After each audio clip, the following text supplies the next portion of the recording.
On a 5 matchs aujourd'hui en NBA et comme d'habitude dans cette émission, je vais décortiquer chaque rencontre pour vous aider à faire vos pronostics.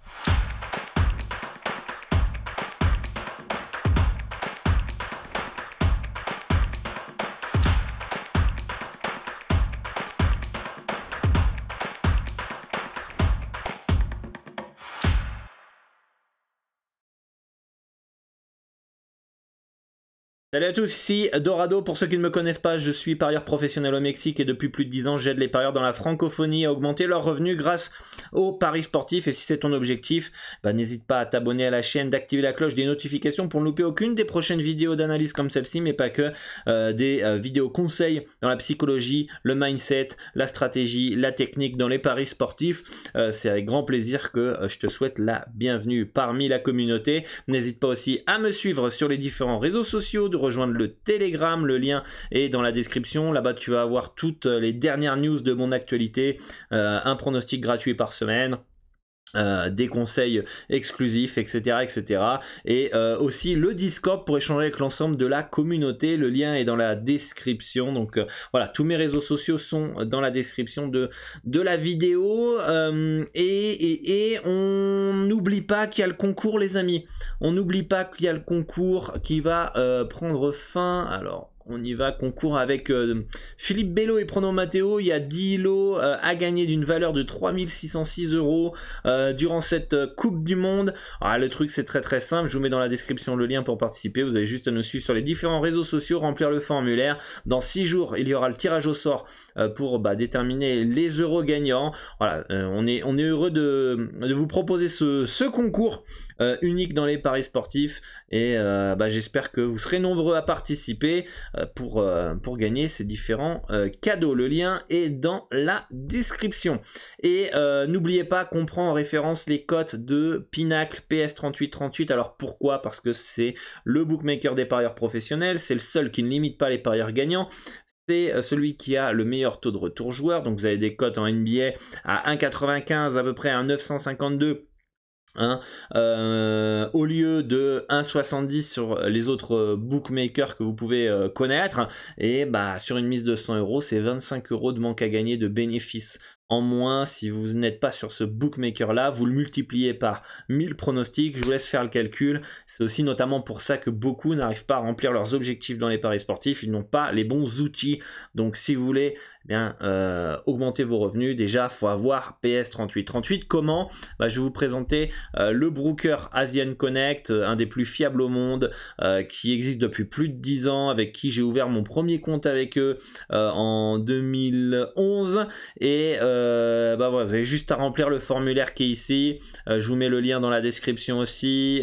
Sélectionnez PS3838 si vous voulez faire du trading de cotes. Vous avez Orbitix ou Piwi même. Et donc voilà, c'est très facile. Vous avez juste à remplir ce formulaire. Vous serez contacté en français par un membre de l'équipe d'Asian Connect si vous avez la moindre difficulté sur WhatsApp. Et je vous laisse un petit tuto vidéo pour vous accompagner, pour qu'on fasse les étapes ensemble. Vous allez voir, c'est très facile, il n'y a rien de compliqué. Et si vous avez la moindre question, n'hésitez pas aussi à me contacter en privé. Vous avez mon lien WhatsApp dans la description si vous avez des questions par rapport à mes formations, questions par rapport aux paris sportifs, questions par rapport au club, par rapport à PS3838, bref, n'hésitez pas à me contacter. Le lien est dans la description de la vidéo aussi pour me contacter directement sur WhatsApp. Voilà, on y va, on a 5 matchs, on a un petit récapitulatif, un gros récapitulatif de la veille à faire, avec Miami qui a été à rien du tout de s'imposer face à Washington. Miami qui était privé de Butler, Adebayo, qui en avait Tyler Hero, Duncan Robinson, bref, ils n'étaient tous pas là, il y avait juste Lowry qui était là, et ils ont été vraiment à rien de battre cette équipe des Wizards. Quand je vous dis qu'en NBA tout est possible, et on en a la preuve ici encore une fois. j'étais pas loin de valider Washington moins 1,5 quand je me lève ici au Mexique. Il serait même pas passé alors que j'aurais eu l'anticipation de l'année en NBA, puisque bon, peut-être pas de l'année, mais quasiment une très très grosse anticipation. Et vous savez, si vous suivez mes formations, battre la closing odds, notamment dans les marchés de masse, c'est toujours de bon augure pour le long terme. Et il serait pas passé pour 0,5 points alors que Miami est à poil. C'est pour vous dire à quel point en NBA, tout est possible et rien n'est facile. Cleveland qui s'impose face à Charlotte avec un très mauvais quatrième quart-temps, mais ils se reprennent bien en prolongation pour gagner 10 points. On a eu de la réussite puisque j'avais Cleveland moins 9 dans cette rencontre. Donc on le passe de rien du tout avec une grosse prolongation sur ce match-là. Bon, après, s'ils avaient été un poil plus sérieux lors du dernier quart-temps, ça serait passé normalement aussi. Les Bucks qui s'inclinent alors que du côté des Sixers, il n'y avait pas Maxi, enfin Maxi je crois qui est sorti sur blessure si je ne me trompe pas, et Tobias Harris qui n'était pas là de dernière minute, et malgré ça, les Sixers se sont imposés face à Milwaukee. Encore une preuve que tout est possible en NBA, encore une fois. Une autre preuve qui est possible, on avait mis en garde par rapport à Chicago, et d'ailleurs j'avais chez Orlando plus 8,5 hier soir, qui s'impose à Chicago, qui a dominé cette rencontre grosso modo, Chicago qui a couru après le score, et encore une fois la preuve que tout est possible en NBA. Indiana, on l'avait aussi, Indiana moins 5 contre les Rockets, ça passe pour cette équipe des Pacers qui ont été un peu limités offensivement, 99 points, même moins de 200 points en NBA aujourd'hui, c'est quand même très très rare. J'avais OKC plus 6,5 hier, qui malgré la blessure pendant le match de Ja Morant, ça n'est pas passé malheureusement. On avait aussi tenté, j'étais là, je me suis dit hier, j'ai dit putain, je vous l'ai dit en vidéo, je vous ai dit tout est possible en NBA, et je vous l'ai dit d'ailleurs ce match-là, on avait passé un peu de temps, je savais pas trop sur quel bord me poser, et je suis parti sur Denver plus 9,5 malgré les absences du côté des Nuggets.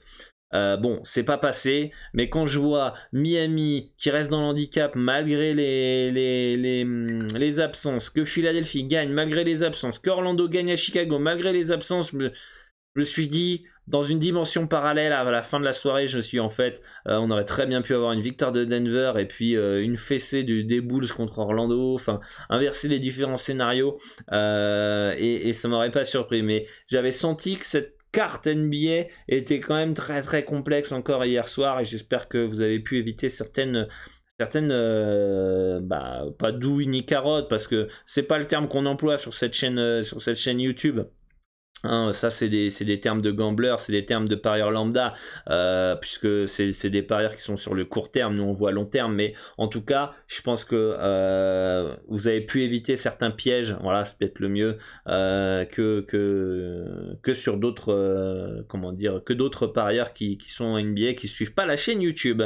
On avait aussi les Pélicans, je pensais que Boston à un moment donné ils allaient quand même baisser de régime, ils sont à l'extérieur, ils enchaînent les matchs à l'extérieur et ils font de gros matchs. En plus Marcus Smart était pas là, je m'étais dit un Pélican à domicile, je serais pas étonné que les Pels gagnent. D'ailleurs par le passé les Pels avaient déjà gagné contre Boston chez eux, je me souviens, j'avais déjà joué les Pels les précédentes saisons contre les Celtics, ils s'étaient imposés, ou alors Boston avait gagné à l'arrache et j'étais resté dans l'handicap, je sais plus c'était quoi mes bêtes, mais c'est souvent un déplacement qui est compliqué pour Boston. De toute façon, tous les ans, comment expliquer, en NBA le calendrier est plus ou moins construit pareil, c'est pas les mêmes affiches, mais on sait très bien qu'à un moment Cleveland va aller sur la côte ouest, toutes les équipes vont faire leur road trip sur la côte ouest, aller jouer les Lakers, les Clippers, les Warriors, les Blazers, machin, et ça on sait que ça va être compliqué. On sait qu'ils vont tous passer par, je sais pas, des fois ils vont faire Portland,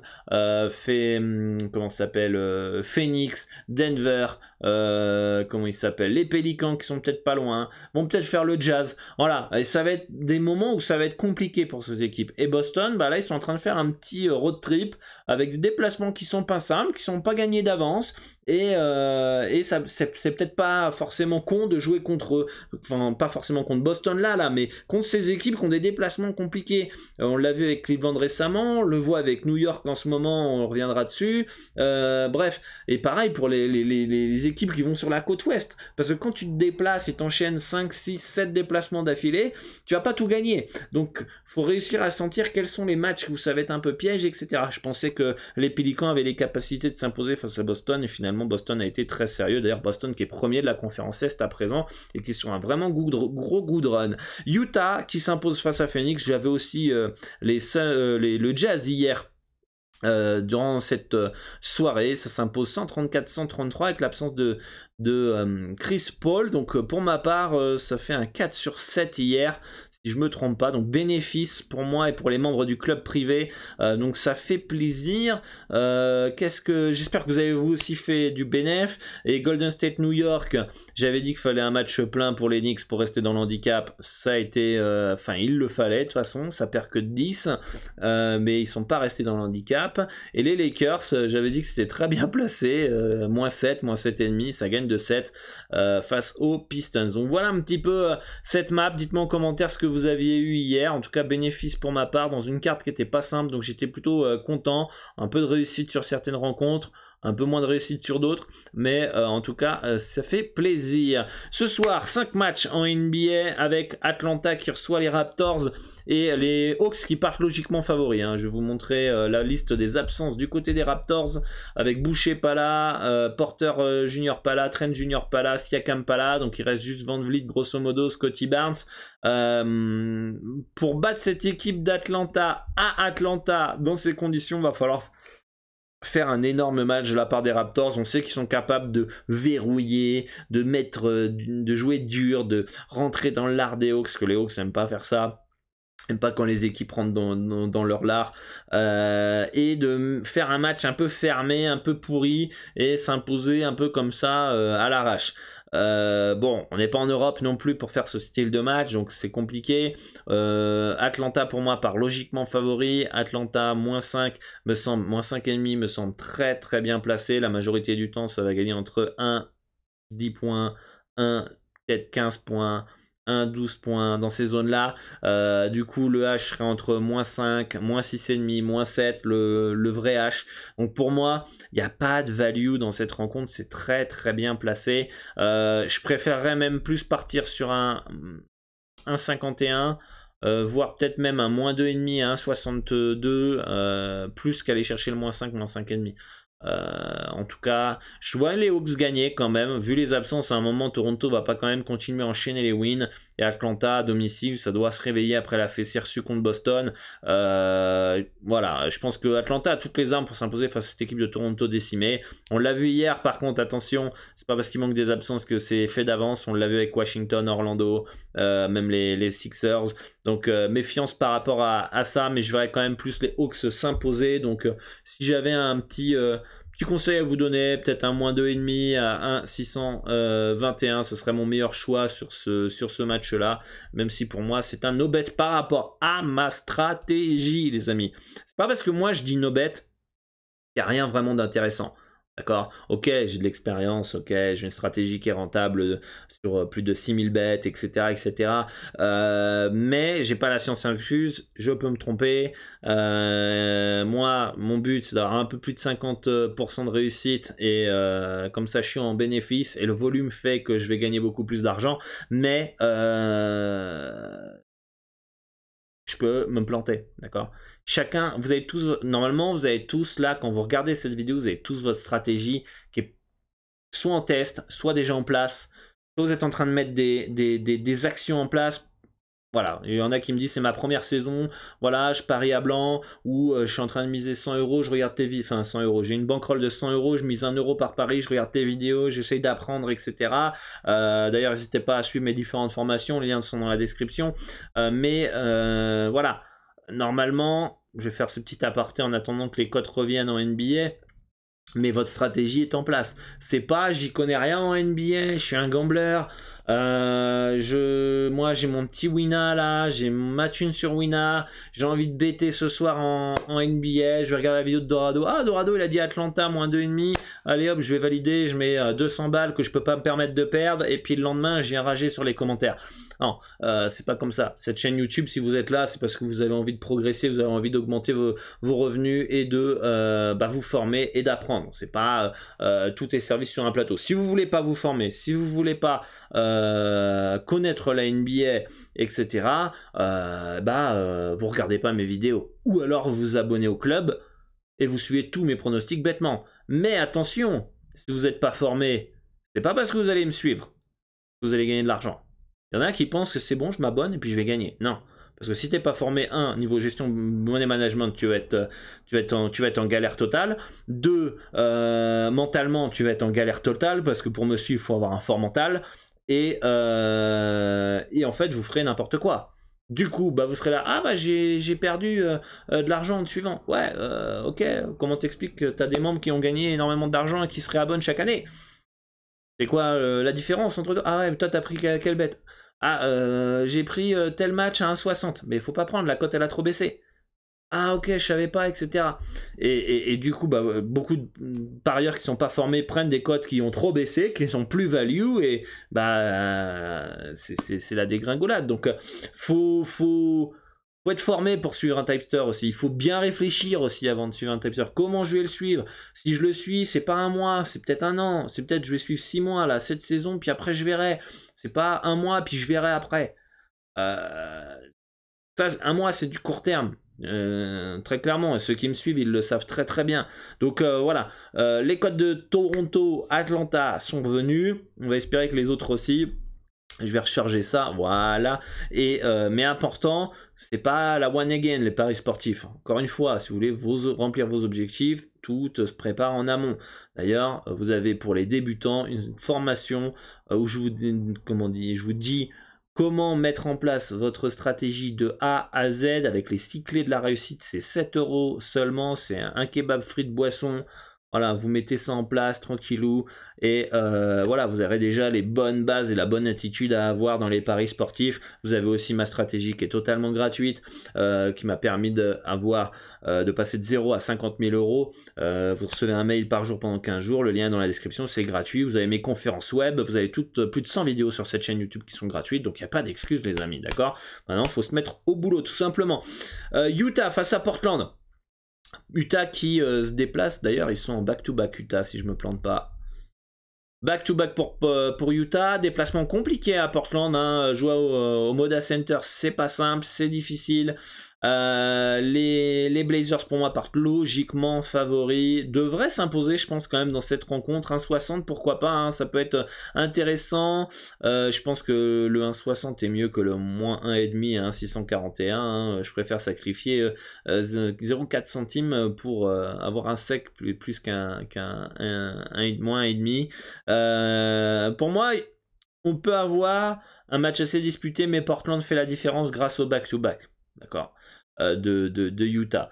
Donc attention aux Jazz quand même à pas les prendre de haut, parce que dernièrement Portland c'est un peu irrégulier dans la même rencontre, capable de mettre des gros runs comme d'en prendre des gros.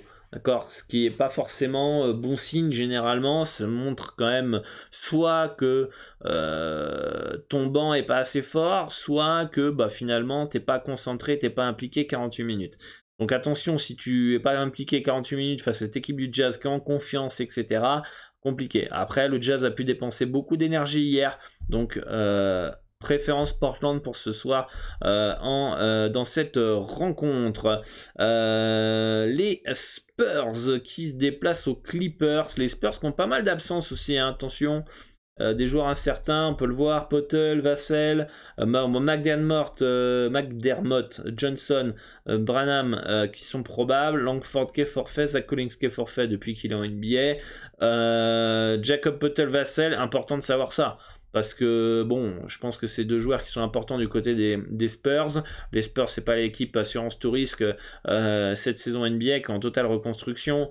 Donc pour moi, c'est tout à fait logique que les Clippers soient favoris à domicile. Attention, j'ai aucune confiance aux Clippers, moi. On l'a vu face à Détroit, compliqué. 1,27 non merci, moins 8,5 non merci. Autant ils vont peut-être remettre au repos notre ami Kawhi Leonard. Hein, non, il est bien là, donc ils seront normalement au complet, mais je me méfie, je serais pas étonné d'une info de dernière minute sur Leonard, hein, tellement il a loupé de matchs ces dernières saisons.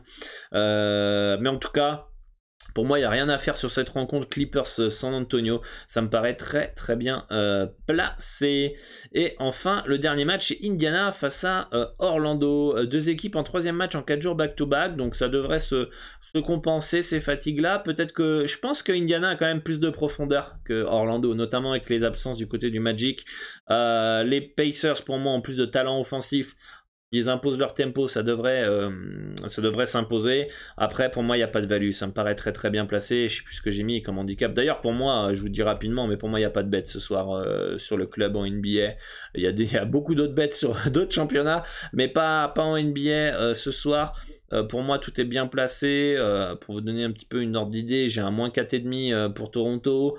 C'est un moins 5,5. Je me prends toujours une marge d'erreur. Indiana, j'ai un moins 7,5. C'est un moins 6,5. Donc 1 point d'écart. Donc toujours marge d'erreur. C'est dans ma marge d'erreur. Philadelphie, Minnesota. Tiens, on l'a pas celui-là. On va le faire tout à l'heure. Utah, Portland. J'ai un moins 4,5 pour Portland. C'est exactement ça. J'ai un moins 8,5 Clippers. C'est exactement ça. Il nous reste donc Minnesota où j'ai un moins 2,5 pour Minnesota, c'est un moins 3,5. Donc pour moi c'est très bien placé Minnesota aussi, même si je les verrais quand même gagner. D'un côté je les verrais gagner pour 2 raisons. 2 raisons. Un, ils ont du talent. Voilà. Dans la raquette, ils ont les armes pour limiter Joel Embiid, qui est quand même l'arme majeure de Philadelphie. Tobias Harris, qui va pas être, non, qui est incertain donc contre Milwaukee, mais finalement il n'a pas joué. Est-ce qu'il va jouer ce soir? Aucune idée. Sincèrement, pour le moment, j'ai pas l'info. Et Maxi, qui est sorti après 21 minutes de jeu, qui est blessé. Pour moi, Maxi ce soir est pas là. Maxi, je pense qu'ils vont prendre aucun risque avec lui. Donc lui, il est pas là. Tobias Harris incertain. James Harden qui est déjà pas là. Ça me semble un peu compliqué pour comment il s'appelle, Philadelphie, qui est en back-to-back et qui reçoit une équipe de Minnesota jeune, qui a du monde dans la raquette pour limiter l'impact de Joel Embiid, qui a de la profondeur. Donc pour moi, préférence quand même Minnesota dans cette rencontre, même si, comme je vous l'ai dit, moi, les 5 rencontres, il n'y a aucune value. C'est un no-bet pour ma part ce soir par rapport, encore une fois, à ma stratégie que j'ai mis en place, d'accord, mais en tout cas... c'est vrai que le spot Minnesota semble pas mal. Après, on connaît les chokers du Minnesota.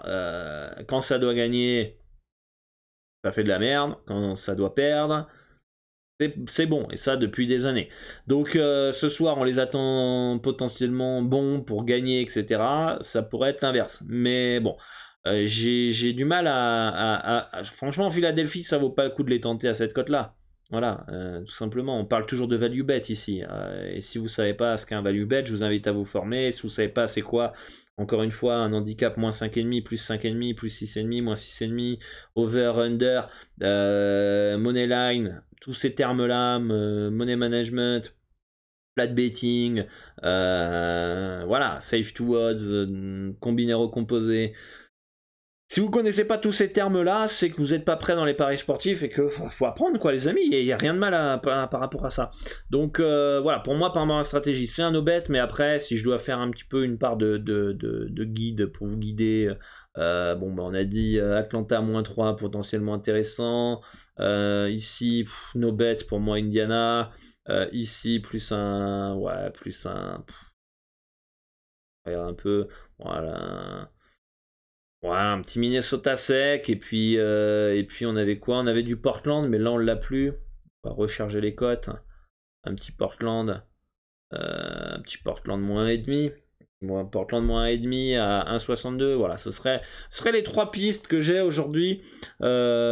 Si vous êtes OK avec ces analyses-là, si vous aussi vous avez fait votre analyse là, ouais, moi aussi je vois Portland gagner, let's go, ok, go. Philadelphie, Minnesota, moi aussi je vois Minnesota gagner, let's go, je valide. Ah non, moi je suis pas trop d'accord avec Atlanta, machin, nanana. Ah, peut-être ça peut vous mettre en garde, mais faites-vous confiance aussi. Des fois, il y a des mecs qui disent ah, moi je vois ça, machin, nanana, et toi, qu'est-ce que t'en penses? Pour moi, il n'y a pas de value. Ah merde, nanana. Allez-y, les gars. Sur le long terme, de toute façon, c'est pas un bet. Moi, un bet, je peux me tromper, vous pouvez vous tromper, vous pouvez avoir raison même si vous avez perdu le bet, je peux avoir tort même si je l'ai gagné. Voilà, c'est tout ça qu'en fait vous devez comprendre dans le betting, les amis. Il y a tellement de trucs à apprendre, à comprendre, que vous devez vraiment avoir ça en tête, que c'est du long terme. Ça, c'est qu'une soirée, les amis, parmi tant d'autres. J'en ai tellement vu des soirées d'NBA depuis des années que je fais du pari sportif que je m'arrête pas à une soirée. D'accord. Donc voilà, grosse vidéo avec quelques petits conseils. En tout cas, bonne chance à tous pour vos pronostics. N'hésitez pas, encore une fois, me suivre sur les différents réseaux sociaux. Les liens sont dans la description. Et moi, je vous dis bonne chance. Respectez bien votre money management et votre stratégie et tout se passera bien. À très très bientôt pour une nouvelle vidéo. Ciao ciao.